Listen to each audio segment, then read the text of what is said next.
This is a personal anecdote from Dr. Daniela J. Lamas, a story about a woman, the wife of one of Lamas' patients, who had expressed distrust in her husband's medical team when she was faced with a difficult and critical decision.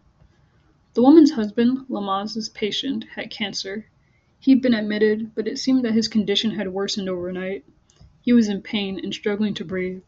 His wife had requested he be given a breathing tube. However, as Dr. Lamas explained to her, he'd be sedated, and upon removing it when the rest of their family arrived, he'd be given a conscious awareness of drowning. One could only imagine how this woman felt in that moment. There her husband was, the man that she chose to stick by in sickness and in health, dying, and the decision to prolong his life at the risk of causing more suffering placed in her hands.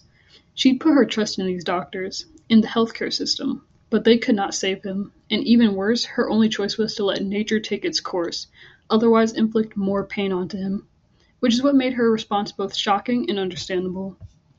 Why should I believe you? I don't think that I do. Dr. Lamaze was at a loss for words. She asked herself why the woman should believe her. She wondered if the woman's distrust was a result of her attire, gender, or age.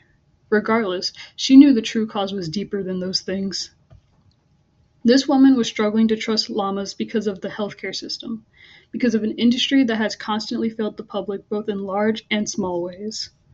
Dr. Lamas realized that this woman had every right not to trust her, or any of her husband's medical team. In the end, Lamas sat with the woman, giving her as much time with her husband as she could.